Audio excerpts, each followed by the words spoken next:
Comme le danseur porte la réalité du monde, voire la totalité du monde, sa vitalité est le cœur du processus.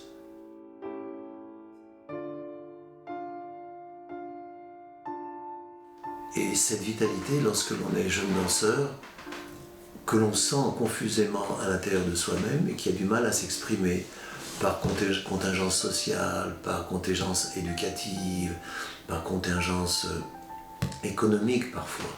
Notre travail, c'est de dépasser ça, de faire en sorte que la vitalité du danseur s'exprime dans sa totalité. Or, comme on a tous une vitalité différente, on a des points communs, on a cette force de vie, cette force de mort, cette force d'amour, cette force de haine, ce haut, ce bas, ces choses fondamentales. Mais cette vitalité, elle signe l'originalité de chaque être.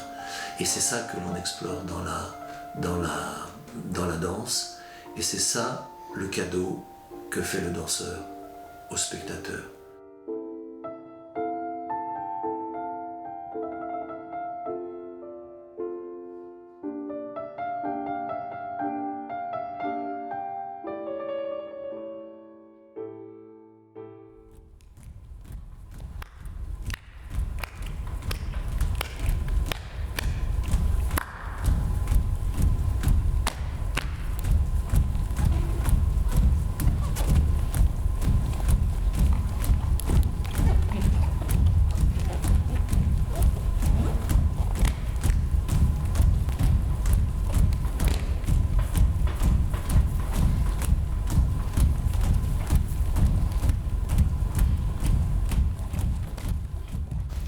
Les neurones miroirs font que la perception qu'un spectateur a du mouvement dansé est extrêmement prégnante.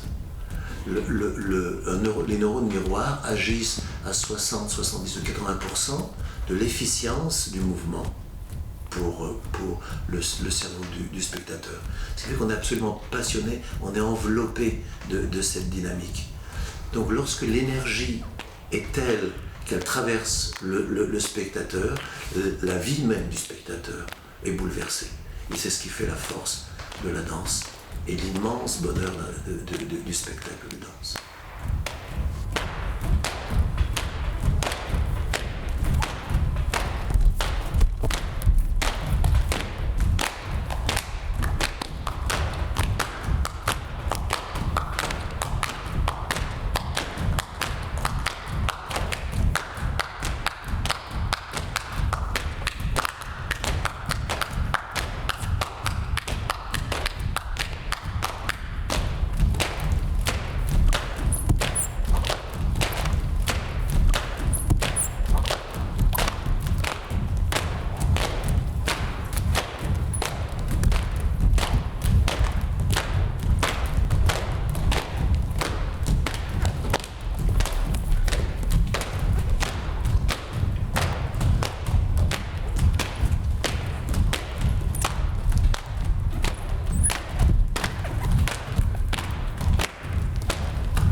Dans l'entraînement du danseur, le rapport au rythme, à la mélodie, à la musique, à la musicalité ou alors à la densité est extrêmement important. Chaque cours part et aboutit à une précision rythmique et mélodique très importante. Ça fait partie même du travail technique de la compagnie. Et ça, on retrouve dans le travail chorégraphique, et ça donne un peu de matière, de poésie, à mes yeux un peu plus profonde à la danse.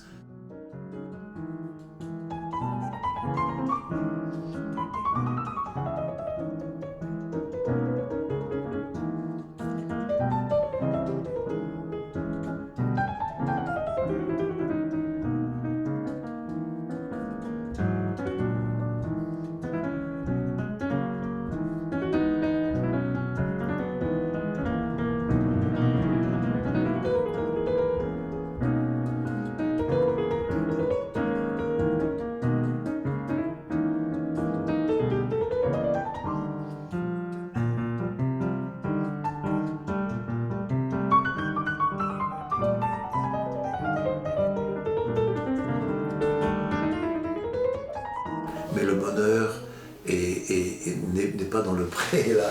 Pour nous, le bonheur, il est dans la danse, mais il est aussi dans cette capacité que dans un cours, lorsque le danseur fait « et », c'est clair. Il fait « et un » ou « et un » ou « et un ». Et donc le travail de l'académie rythmique dans le cours se retrouve dans la profondeur de la chorégraphie du travail rythmique. Une fois de plus, on retrouve l'entraînement et la pratique du danseur.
Et on voit, c'est dommage.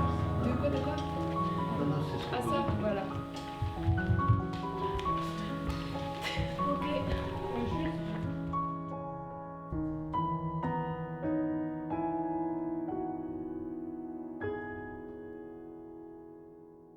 Je crois que c'est l'histoire même de notre civilisation à nous, en France. C'est qu'on on est des enfants de l'Orient, nous, en Occident.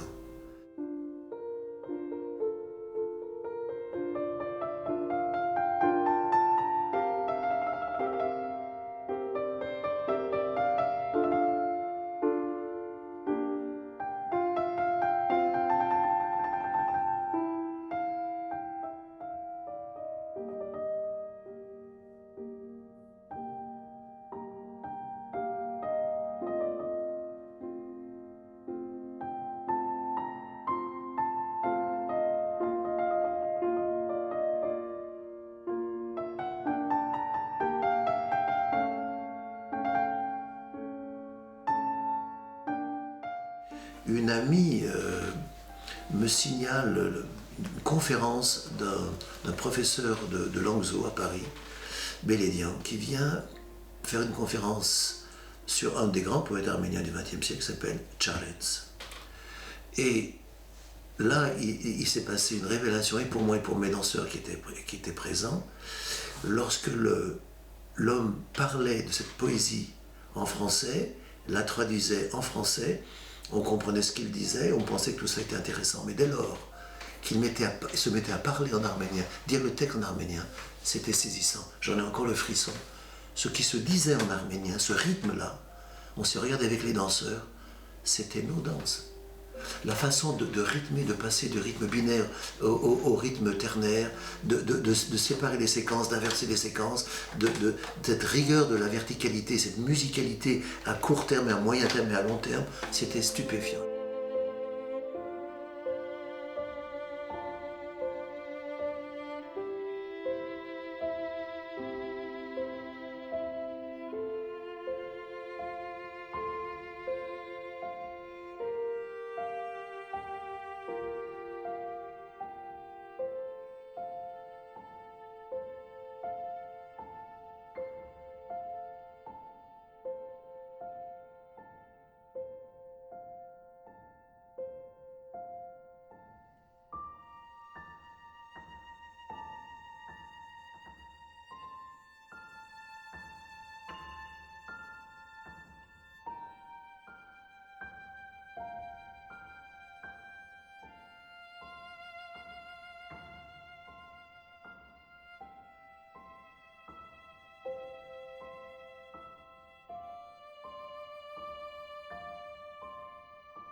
Et on se rend compte que les langues, la culture, passent en fait plus que des informations culturelles, des informations physiologiques, physiques et physiologiques, et que ce sont des rythmes, que ce sont des vibrations, et que ça se traduit là pour moi dans la danse.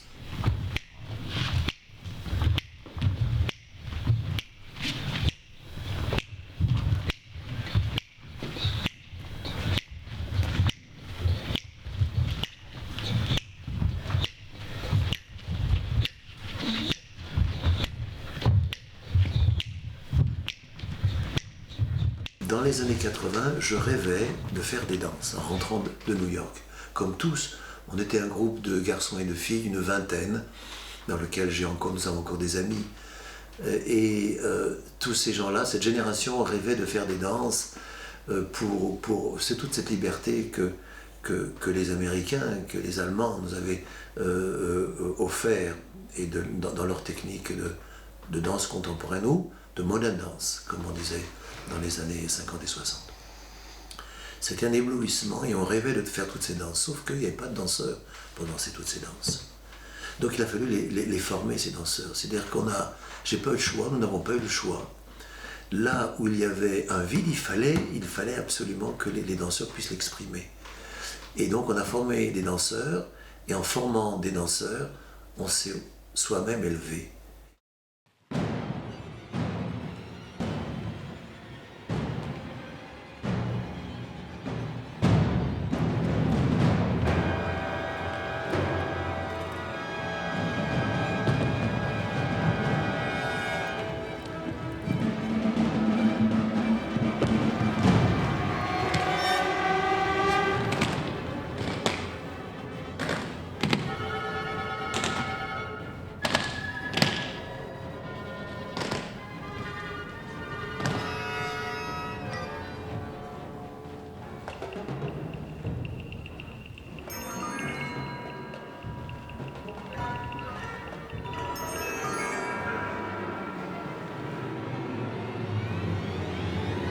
Que très rapidement, c'était déjà il y a 40 ans de façon maladroite, et puis à 30 ans de façon un peu plus consciente, et puis dans les années 90 de façon assez claire, apparaît progressivement, à côté du travail de chorégraphie que je fais avec eux,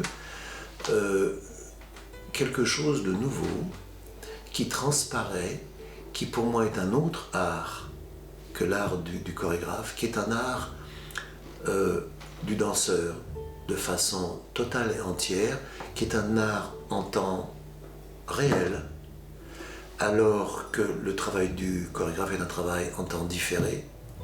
Et ce travail du chorégraphe, face au travail du danseur, sont deux pas d'une même marche.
On constitue avec les danseurs ce qu'on appelle non pas des chorégraphies, qui sont donc des compositions en temps différé, mais des paysages, qui sont donc ces compositions en temps réel, en temps instantané.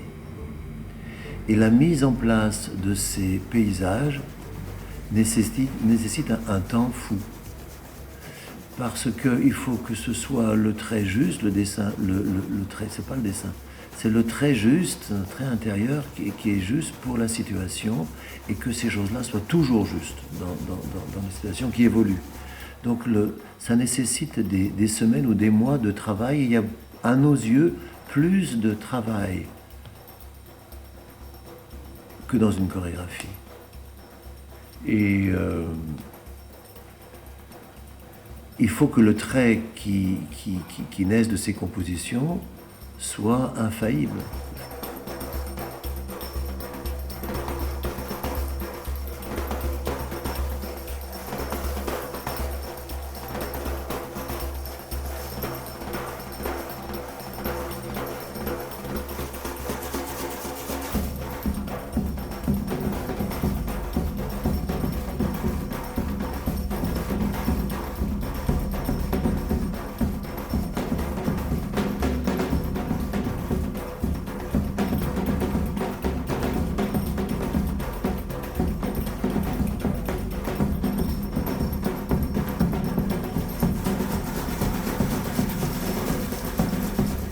Il se passe qu'au fur et à mesure du travail, la composition vivante s'impose. Et en même temps, je le vois dans la création de Oura, je savais précisément que c'était là et là qu'il fallait.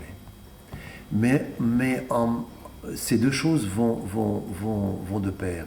C'est-à-dire que il y a une clarté d'écriture où dit c'est là et là, c'est sûr, mais ces choses-là deviennent certitudes lorsque c'est partagé par le danseur qui fait qu'effectivement c'est là ou là. C'est-à-dire qu'il n'y a pas de doute à avoir, c'est vraiment le rapport du danseur à la danse qui fait véritablement la danse.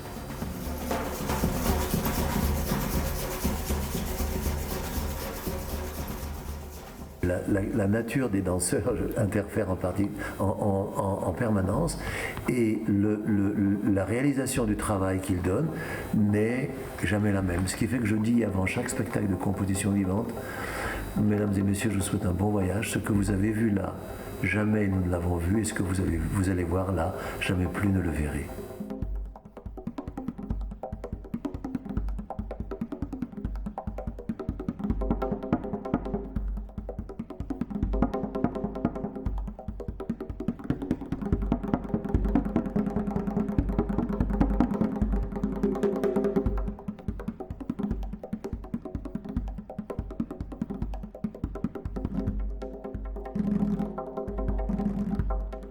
Et comme une grande partie de mon activité et de mon bonheur, c'est de former des danseurs, je me rends bien compte que c'est la naissance du danseur à lui-même qui est un événement absolument extraordinaire, phénoménal.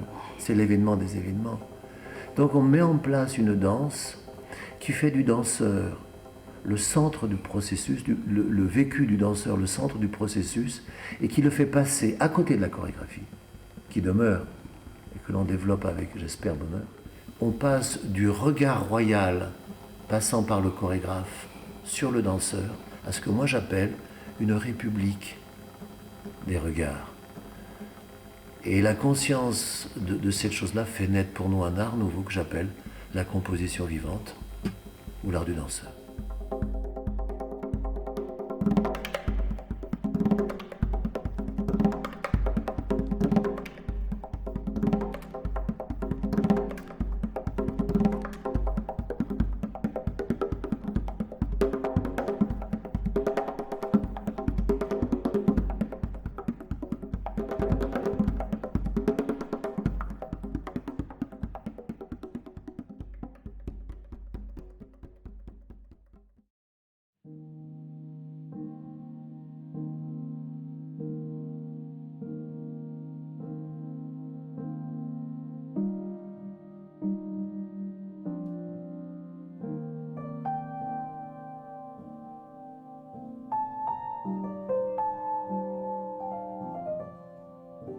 En sorte que le danseur est lui seul, ou les danseurs et eux seuls portent la totalité du propos.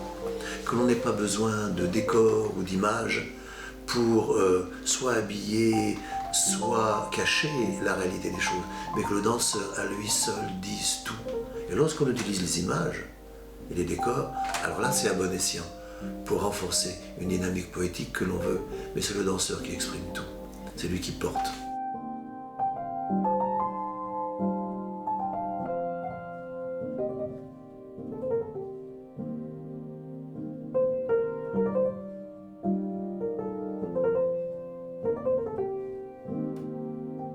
Le fait de de former des danseurs depuis l'origine de la compagnie amène une révélation importante. C'est-à-dire que le fond du fond de la danse, c'est en fait le danseur. Et il s'exprime dans ce rapport au temps, on parle du rapport à la musique, il s'exprime dans son rapport à son corps, mais ça c'est presque trivial. Et il y a dans ces différents âges du danseur une façon pour lui d'aborder mentalement, intellectuellement, culturellement et spirituellement ce rapport à son corps qui le fait évoluer dans une maturité absolument magnifique. Et un des arts où il s'exprime avec le plus grande liberté, c'est certainement le solo.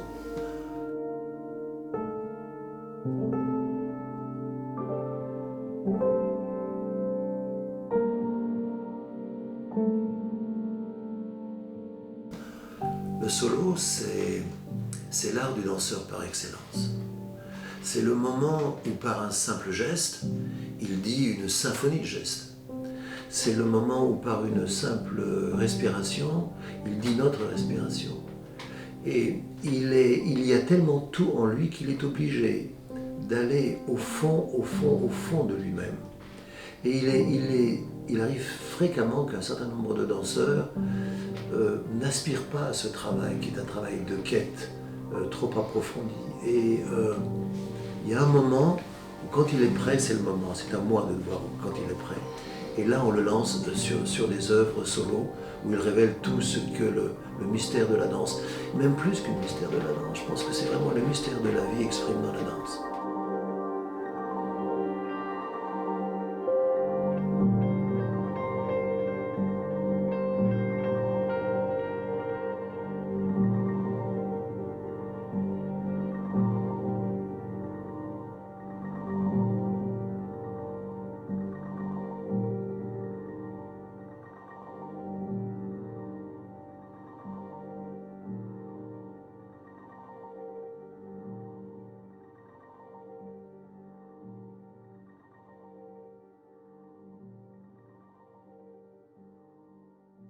Et voir l'évolution de ça, on se rend compte qu'il y a plusieurs évolutions. La première, elle est technique. Savoir qu'à un travail extrêmement, déjà dès le début, extrêmement précis dans les jambes et les pieds, dans le bas du corps, mais avec un tronc et un regard assez statique. C'est progressivement substituer une danse nouvelle qui intègre la globalité du corps, où le mouvement prend une globalité, et on voit ça même dans les reprises de danse.